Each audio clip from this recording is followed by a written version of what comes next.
Hello, hello. Welcome to Kill the Bottle Podcast. I'm going to grab a beer. Megan is on her way to grab a beer, Kill the Bottle Podcast. This is our little catch-up episode here because we've been doing a little bit of travel. I've just got back from vacation. Last week we had Andreas on, and we didn't get a chance to really take a deep dive into I really liked Andreas, but you know me, I always try to get giggles out of people, and he was a little challenging to make laugh. He's very serious. It's very, he's a very Nordic dude, even though, I know he's not from Norway, but I'm just saying, he's from that region. I think I made Tony Parker laugh more than I made him laugh, and that was a challenge in itself as well. Yeah, he was a tougher audience. Tougher audience for me. It is Kill the Bottle Podcast, and in honor of my vacation, I'm drinking a bit of Estrella Damm, which is I don't know if it's the national beer of Catalonia in Spain, but in like Barcelona area, that's beers made in that part of the world, and I really like this beer. So anyway, I'm just drinking a little bit of this. Nothing. They're not sponsoring this. Ooh, that's pretty damn tasty, Megan. What you're drinking there? These are my favorite. These are my go-tos. Modelo, the Chelada fun pack that they have, the variety pack. I don't like the limes as much, but the rest of them, I literally could like do a whole 12 pack of these. There is something that, there's a lot of things that I think Europe kicks our ass in culinarily, but there's something really special about having a beer in Europe in general, but I'll speak to Spain in particular. The glasses are like these huge trip. I did, but the glasses over there are like these perfectly chilled like chalices, and it's just like perfect. It looks like you're drinking champagne, and the beer is always like the perfect temperature. The foam is, it's like, and you can go to the most, hole in the wall place, and it's always gonna be like that. And obviously not expensive. So shout out to Spain. And I had a few Guinness in London, even though I know Guinness is from Ireland, guys. I've been to the fucking the factory, but there's something about Guinness in the UK that is just spectacular. That is just probably, and again, I don't drink a ton of beer. That's got to be my favorite. Like a delicious Guinness when you drink it over there. Anyway, how have you been, Megs? I've had better days. I'm heading back to work here in a few days. I went to Texas, which wasn't as great as I wanted it to be. And this is like that people will relate to this, and I've been talking to people who have nephews and nieces. It's just a bad time because my brother just had a baby. So we have a very small infant, and then he has a 2-year-old. And then my other brother has a 5-year-old and a 3-year-old. And I went through a crazy summer, and I really was looking forward to like talking to my brothers and my parents. And because I haven't really talked to them at all this summer, and we're all really super close. And every time they asked me about me, it was either they walked away or they got distracted right when I started talking. So I didn't get any good conversations in with anybody. And the kids were just all over the place, and it's exhausting. There's nothing like this trip to make me so happy that I don't have children of my own. Oh, yeah. I love them to death. But there comes a point I'm like, okay, go home now. Like, thank you. That was fun. I can't imagine. I'm sure they're stressed out, and I know I'm pretty selfish, but it just wasn't the relaxing, fun time I wanted it to be. Well, speaking of no kids, so I got back from my trip, and the next day I went to this bar in downtown LA. I'm not going to mention the bar, but I was talking to one of the bartenders. Guy's 32 years old. He's had a vasectomy already. Yeah. Because he's like, I don't want kids. So I just went, and I don't even want to worry about it. He's like, condoms break. He's like, I still use protection, but I went and I got a vasectomy. He's like, I don't even want to deal with the potential of having a kid. I love that a man's doing that, because as a woman, you don't have the option to get an option, like an optional hysterectomy. They don't let you do that unless there's something wrong with you. And then if you don't have kids, you have a higher chance of like your woman parts causing health issues. Even with tubes tied, as they call it. I don't know the. No, like they don't. I guess maybe I could do it. It's a much more complicated surgery for women than it is for men. Vasectomy's easy. It's a quick snip, and it's reversible. I want to take it all out and not have to worry A, about periods, or B, about, getting pregnant, or any of the health risks that come with me not having kids and still having everything. I know people are going to be like, you're so lucky to have like a functioning body. And I know, but it's not in my cards. It's not in your cards. It's not in my cards. It's not something I want. Yeah, to it's a do ever. choice. It's a choice, Yeah. and it's funny when on this trip I was so lucky. My flight back from so I had the longest flight ever returning back from Hmm. Europe because I used Yeah, I miles. bet. But it was Hmm. great in the sense where thankfully I used miles and I was able to have like a business class ticket, so I was able to go into lounges and like eat, and so that was very Nice. nice. I had Hmm. a baby in my flight on my flight from Madrid to Philadelphia, which was the longest leg of the trip. This How was the long is most that? well-behaved child ever, and this was a Oh. baby. And the Oh. parents were trading the kid back and forth, like coming up, bouncing him around, and a little bit of a giggle here and there. The kid did not cry one time.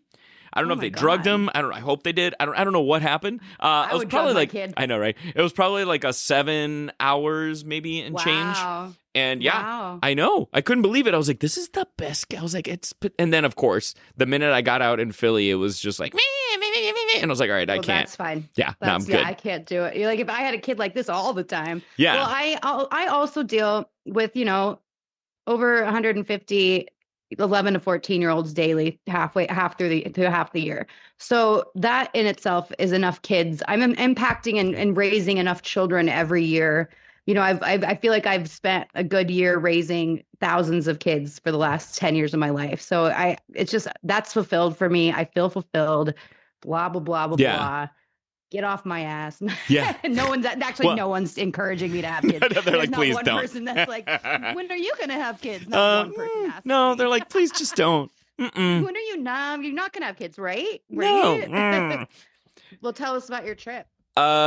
Shit. So I was, as you know, I love going to concerts. I got in the digital queue when Oasis tickets went on sale in London, and I said it'd be super fun to go see Oasis in their home country, and then check two things off the bucket list: seeing Oasis in the UK, and then secondly going to see an event at Wembley Stadium, the iconic stadium in London. And I got to do that, and it was fucking awesome. But I got to tell you something that and I'm warning everybody, so anybody who's not from the UK, and this is just part of a traditional thing there, but I was not aware of this. Did you know that in the UK it is common practice to be at a concert and fling your fucking beer across the entire crowd? Full beers. No, I did not know that. Now you know. Really? It Well, was. how much do they cost there compared to here? I'm not throwing Well, a first of all, there's no beer. limit. So if you go to like a stadium here, they're like, "I'm sorry, it's a 2 beer limit per person. Where's your other person? You're trying to buy 4 beers? You got somebody else's got, you know what I mean? Over there, they're like, fuck no. How many can you carry? Can you put a nipple on your titty?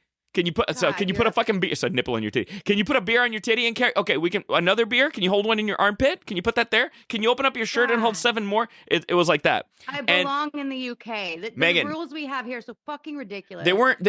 I mean, I can't remember now how much a beer was. I had a beer. I had a beer at Wembley Stadium, but I had one of the local. I had a local an ale, and I can't remember which one I had because this was crazy. There was no line for British beer.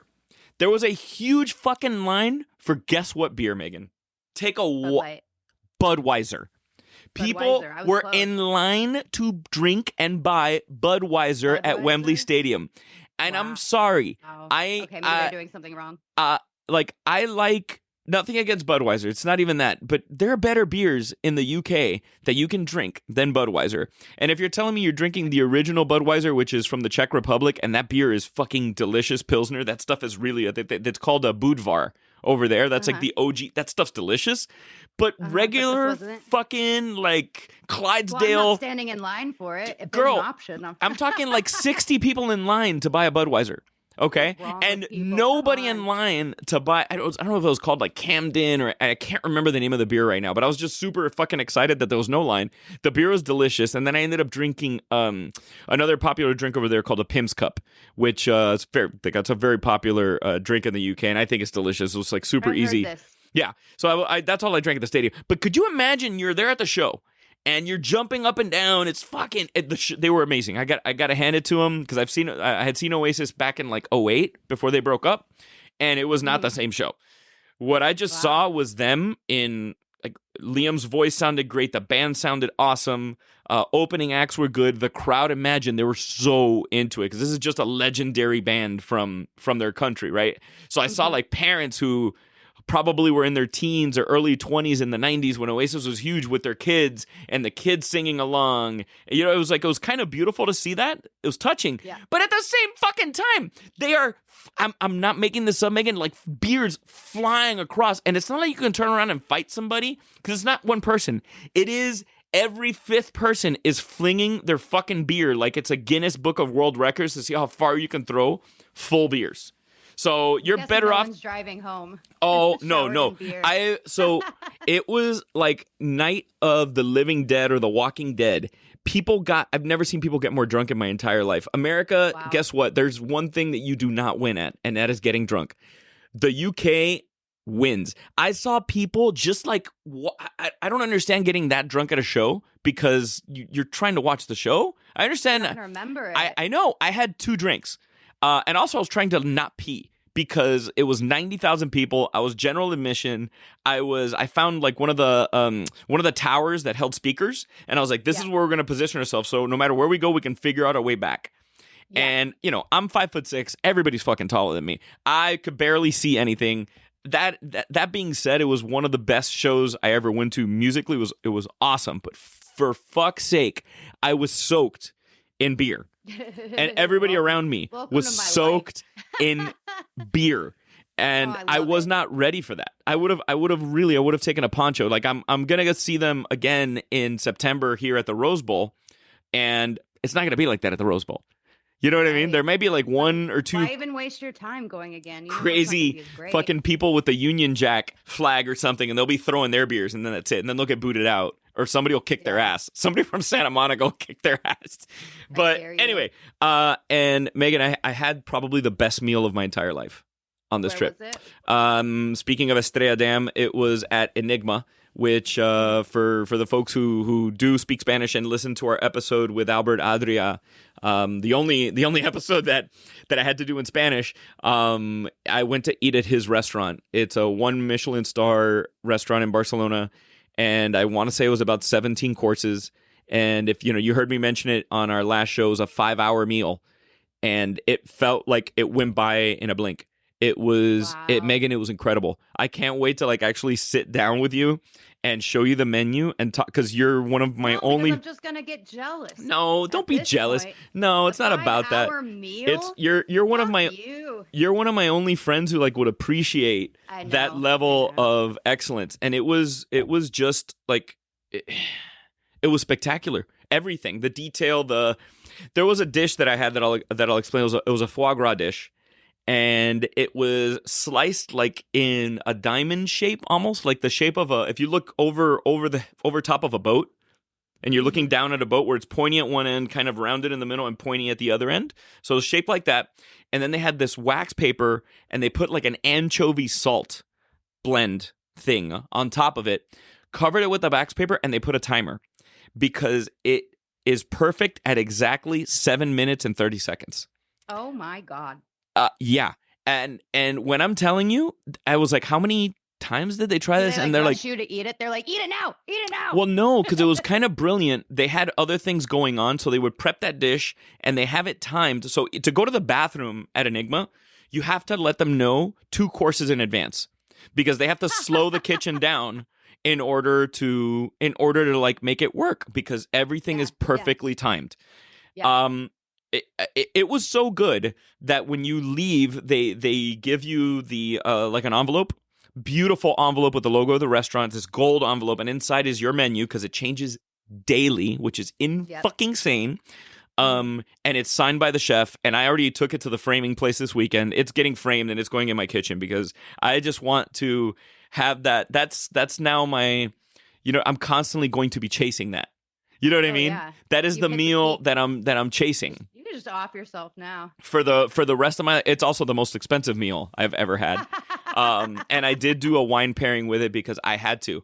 I got to try wines, Megan, that I would never try. I would never think to buy. I would never, Right. And they weren't go big. They weren't just Spanish wines. They were wines global.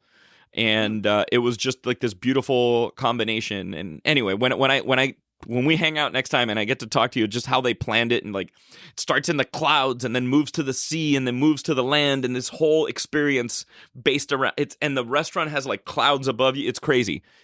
It Oh my was, God. yeah, it was fucking awesome. We love also that. almost got robbed in Spain. Well, that sounds normal. I've been warned about this. It was wild. Like they tried to Take your stuff? Did they not hold me. you at gunpoint? What happened? No, there's not really a lot of guns there. But they tried to rip the watch off of my friend that was on the trip. And Pickpocketing, too, is big I mean, there. but I mean, like grab his arm and rip it off, and then he took off running. And I turned around to face the person who tried to rob him, who was the biggest, most God. He looked a little bit like Andreas. He looked like a big fucking Norwegian looking dude. Fast forward about 30 seconds of that interaction happens. My friend takes off running, and some little guy in a backpack comes running and tackles the fucking thief. Like, tackles him to the ground. The thief flings him off. This guy was like my height and thinner than me, probably like 30 pounds lighter than me, and takes off running towards the subway because they try to do it close to a subway. And then B, they're casing people at like nice stores.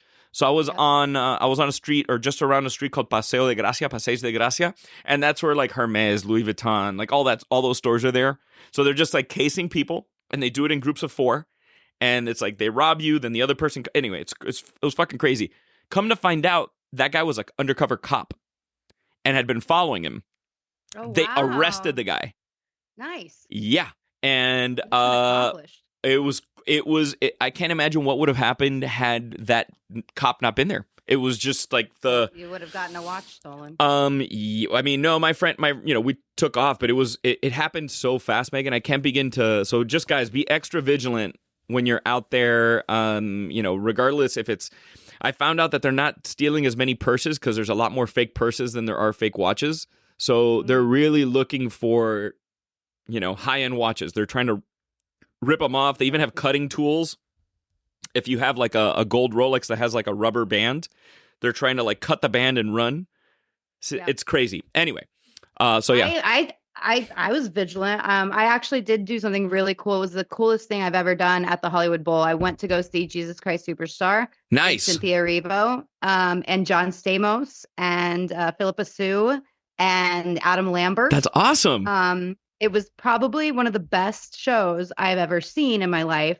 I went by myself, and you could bring beers in. You could bring food and drinks to this one. So What? I'm in the back. I brought like fajitas that I packed up, and I brought my Modelo's, and I just like chilled, watched it the whole time. It was one of the best shows I've ever seen in my life. It's incredible. If you haven't seen videos online, go look at them. I cried. It was so beautiful. But then at the end, we're walking down, and if you've ever been to the Hollywood Bowl, it's very steep going down from the very top. And there's people walkers. And at the end of one of these people walkers, I was just walking by it. There's like a little guardrail in between the end of it and people just walking instead of using it. And an old lady in a walker fell at the very end of it. And when you're leaving there, it's piled. So people started falling on her from the people walker. Are you sure it wasn't Johnny Knoxville dressed as an old lady? No, it wasn't. Damn Because it. I jumped the guardrail, threw Wow. my beer, grabbed this like 200-pound woman, dragged her out from under everybody, had her sit against my legs. Everyone helped everyone stand up. Someone pressed the emergency button, and everyone was just like, wow, thank you so much. And they go to her, and I let her rest for a second. And then some good Samaritan, I don't know who it was. I wasn't worried about the beer, but someone came up and handed me back the beer I threw and said, here's your drink back. Oh. I know. And I was like, oh my God. That's so funny. I know. I could imagine because everyone just watched, and I was like, no, you heard me. I yelled. I was like, no. And I jumped over and pulled this lady out from under everybody. She would have gotten really hurt. It was scary. Yeah. And then I walked home drunk. So I'm a hero, really. Yeah, I mean, you're a drunk walking hero. Yeah, so much for not. I wasn't gonna drink today, and I'm like, well, I need to have something during the show. So Well, I only have like 3 days of freedom left, so I'm not gonna go hard, but I am gonna enjoy the next 3 days. I don't mind having a day drink. I love day drinking. Like Andreas said in the last show, he had me at day drinking. I love going to bed early after drinking all day. Like that, I don't want to stay out until 1 or 2 in the morning or 12. I drink all day, get tired, fall asleep at 7 or 8, and like have 12 hours of sleep. It's the best day ever. It's killing me because I'm waking up season. every day at like 4:30 in the morning from and usually I don't. Usually I could sleep through, but for some reason this trip in particular, like I'm getting you were gone a while. I was gone. Yeah, I was gone 12 days, and my body that's a long time. my body adjusted already. So it was just like one of those where now I am not a week back. I got back like 5 days ago, so I'm still in that process. Hopefully in the next couple of days I'll be back in the swing of things 100%. But it feels weird to just be like 9:00 at night and I'm like falling asleep on the couch, and I'm like, whoa, what's going on? I'm sober. What the hell am I doing falling asleep on the couch? I will tell you, I mentioned it on last week's show that wine museum in Bordeaux was probably like, it was so awesome, Megan. I could spend a whole day there. I was only there for about 3 or 4 hours. They did this sensory tasting experience. You would love this. It's only offered a couple of times throughout the day in like different languages, and what's cool is they also mix it up every few weeks. So if I went back in a year and I did this again, it would be a different experience. They have sommeliers that work there, and they do a wine tasting experience based strictly on the senses. So you'll walk into one room and you're tasting a wine, but you're drinking it out of a black wine glass. So you can't see if it's red, you can't see if it's rosé, you can't see if it's white wine, and it's all based on what are you smelling, what are you going, and they'll do a little bit of a pairing here and there, and it really, really was fascinating how your mind tricks you so much based on just what your eyes see versus what the combination of your nose and your eyes put together before tasting. It was great. I kind of want to buy those blacked out wine glasses and do that for people at my house. We should put together a little experience. That'd be fun. And they sold these little I'll cook socks. some food to compare it with, because then you only will cook pork, and we need to have Listen, some variety. listen. Andreas was talking about pork on last week's episode, and he said because it's affordable. That's right, and it's fucking delicious. But beef is a delicacy, motherfucker. I like beef too. Eddie. Well, cook me beef for once in your life. 5 years, Eddie. I want beef. 5 years we've been doing this, Eddie. How much food have you brought to my house? I brought food. I brought variety of food to you, my friend. Variety, not just beef or not just pork. Yeah? I think so, yeah. Yeah, sure. I don't know. Last time I ate something you cooked, it was pork. So it was it? Yeah. Was it? It was ribs on your birthday that were tasty. Oh yeah, those ribs were fucking good. I tried to recreate them and it did not work. No, why not? It did not work. I don't know what I did wrong. I think I need to just do some educating because I did have a little help that day. But I think we've talked about this. There's like a certain point where the ribs get tender. Yeah. Like Yeah. Proteins break down a little bit more. And I don't think it hit that point. I mean, they still tasted good, but they were not, fall off the bone like we had on my birthday. So I don't know. Yeah, it's funny. I've been avoiding calling you because I just wanted to see you on the show. And I'm glad to see you smiling because your Instagram has just tormented me for the past few weeks. Tormented you? Yeah. Yeah, because it's like a roller coaster. It's a roller coaster. Every time I think, I'm like, oh fuck me, again? Really? Yeah. Has anybody, is a little throwback to a previous episode, has anybody been accused of lying through their tooth? No. No? Fuck. Damn it. No. Well, I'm leaving it out there. It's an option. Yeah. Yeah? It's it is a roller coaster. My life is a roller coaster. I'm just bad at dating, so that's just what it is. It's just up and down and up and down, and I'm good at everything else. God damn it. And as much as I say I'm a mess online, if you really do know me, look at this. You see these degrees behind me? I'm not that big of a mess when it comes to everything else except for my dating life. It's just I can't seem to get a handle on it. So that's all right. It is what it is. Nah, I mean, you're a work in progress when it comes to that. That's fine. But I'm glad to see you here and smiling. But I can't tell you how many times you came to mind, when I was either at a wine tasting or doing and I was like, fuck, Megan would love this fucking place. It was, yeah. It's guys, gals listening at home. It was my first. All the other places I had been to on this trip were I had been to before. It was my first time in Bordeaux, and I did not realize how big of a city Bordeaux is. You think it's much bigger than I thought it would be. It's not big like LA or Paris or something like that, but it's definitely much bigger than you think it is. And it's all this beautiful industry. It's like a mini Paris. And the like everything is good, Megan. Like I cannot get back there any sooner. Everything is good. And it was those adventures where I was very lucky that I went to, and it's not even about Michelin stars. It's not about like, that's not what I'm referring to, but I went to 4 different restaurants that are in that world on this trip.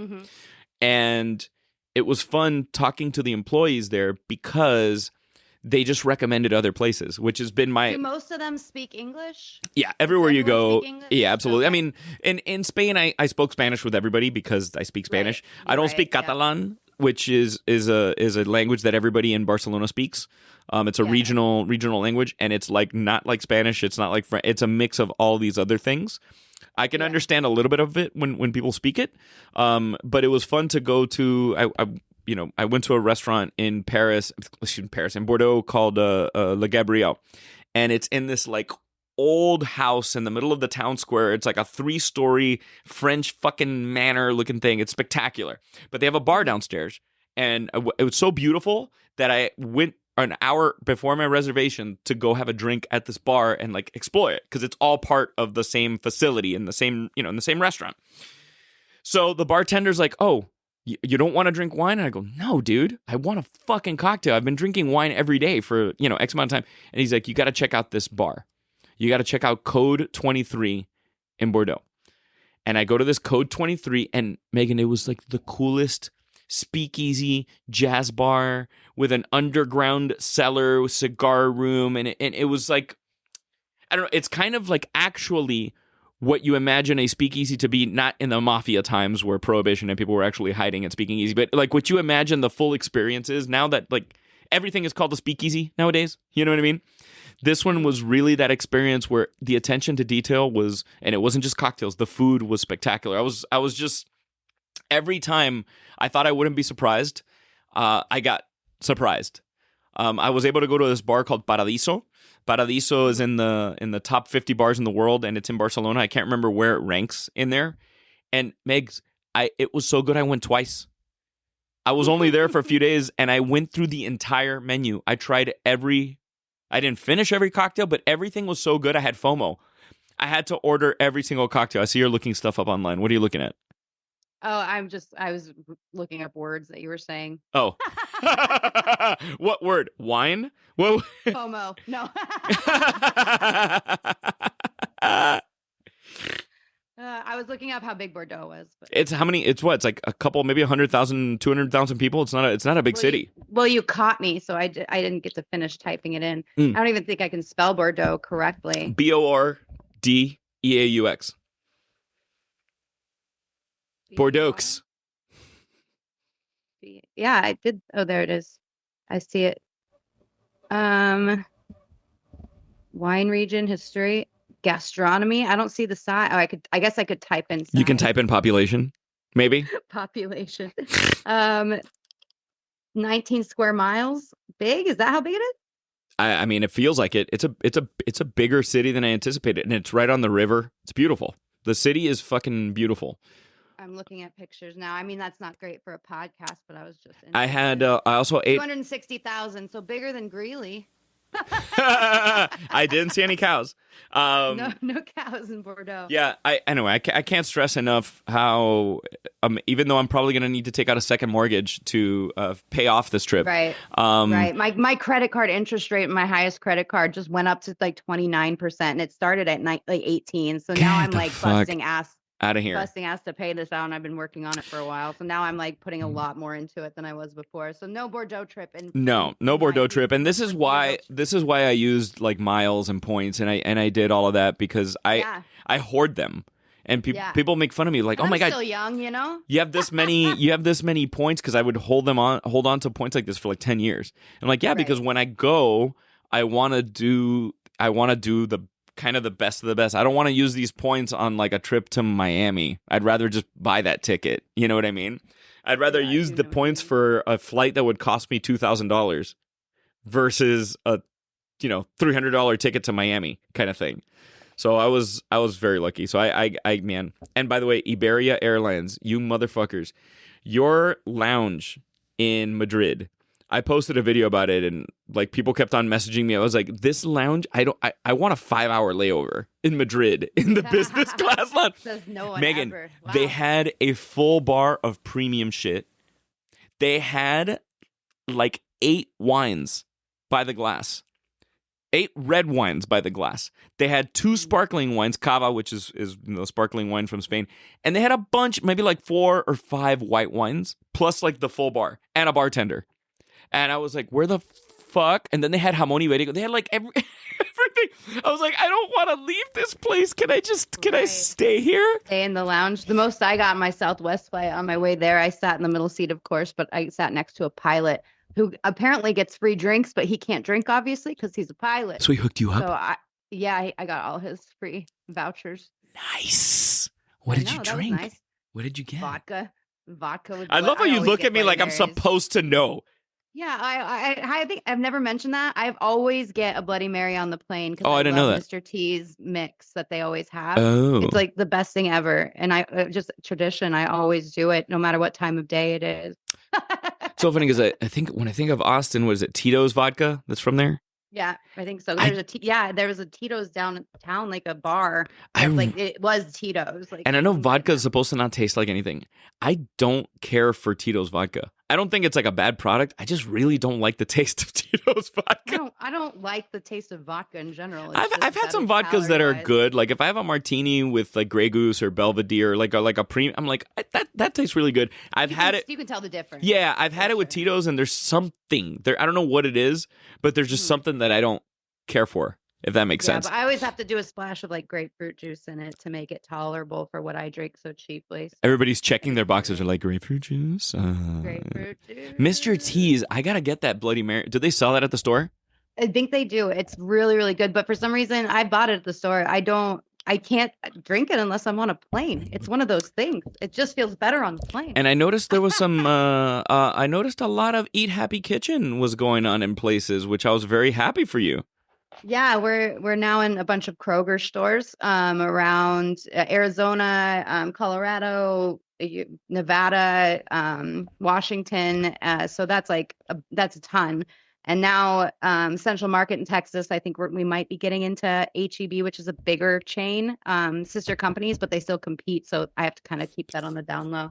But yeah, I mean, it's growing fucking like crazy to the point where like I'm scared of starting a school year out because I'm doing both jobs, by the way, everybody. So before I was just doing Eat Happy and all this side projects. And then I had to take back on teaching because my student loans are kicking back in. They were never forgiven.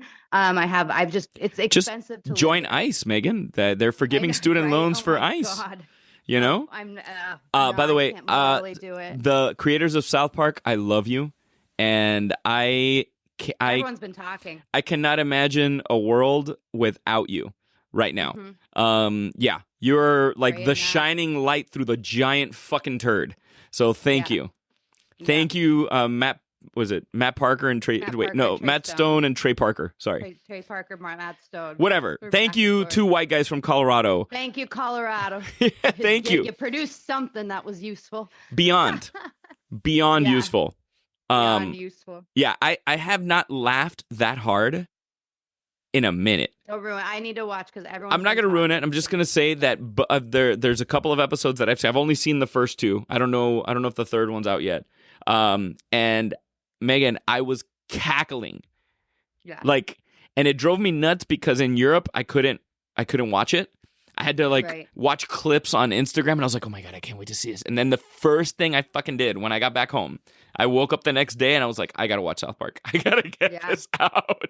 And they stay relevant, don't they? You know what else I watched, and we can end on that if you want, but I don't know if you've seen it yet, but as corny as it is, Happy Gilmore really made me laugh a lot too out loud. The second one? Happy Gilmore. Oh, yeah? Oh, cool. I was not expecting it, and it's a lot of throwbacks. It's a lot of corny humor, but I was laughing out loud. There's a lot of new stuff that they added to it as well, and I was laughing out loud. And there's a lot of really cool cameos. It's really fun to watch. So if you haven't watched it yet. I did watch The Dumbest Reality Show this weekend, and I was sucked in. It was only like 5 or 6 episodes. I think it's called like $1 Million Secret or Million Secret or Millionaire Secret. Okay. Oh my God. People are so dumb. And it was just, I think we watch these reality shows to just give our own reassurances that every time we feel like we're a little bit dumb, we watch these shows and we're like, maybe not. No, maybe I'm not. Maybe. I don't know. This Love Island trend really took over the bars in Hollywood. I mean, I didn't watch it. I can't. Patio. Well, I haven't watched it either, but it's just my usual hangout at Elbow Room, and they took TV. He hung a new TV out in the patio because it got so crowded on Love Island nights. The whole alley was full of people. Like, I've never seen that many people there before. And all of a sudden, it happened once at one bar, and then everyone was doing it. And Dave and Buster's tried to do it, and then they got in trouble for not having the rights to do it. It just was this crazy fad that I was just like, I don't even know what's happening. I don't like to watch people make out, by the way. Speaking of it makes me gag. TV, Megan, I forgot, guys, my show is out. Countdown to Delicious is out. But that's right, you're on TV. But so anybody who has watched it, thank you. I didn't know this, and I'm learning this. It's hard to fucking find. It is on Watch Vizio, right? But right now, you can only watch it if you have a Vizio TV. So I do not have a Vizio TV. Sorry, Vizio. You didn't send me a TV. I have other TVs before I started working with you. So if you have a Vizio TV, negotiated that into a contract. I had nothing. I did not know that it was only going to be available to watch. Isn't it an app? Can't you get I thought you could just get an app. Is there a Vizio app? There's a Vizio app, but it only like it's like what is it when you have an iPhone that you can watch something on like the on the Apple TV? What is it called when you I can't remember what it is right now. When you have something on your phone, you can like AirPlay. Thank you. You can essentially only use that app to like AirPlay basically, and it doesn't. I can't even watch it on my phone. So, needless to say, that's why I haven't been showing many clips of it yet, guys. Because I have not been able to watch it. Even though I did film it, so I know what happens, and I don't remember what recipes I made because it was shot such a lot. People have asked me, and I'm like, I don't remember. Yeah, I genuinely do. So anyway, if you do have a Vizio TV and you want to make fun of me, please go ahead. Go check out Countdown to Delicious on Vizio, and I work with some lovely chefs. Anyway. Megan, thank you for our little catch up here. Guys, Kill the Bottle Podcast, please like, rate, review. Don't lie through your tooth. And I was just hoping. There it is. I was hoping for a reaction from Megan. Anyway, on that note, see you guys soon. Bye.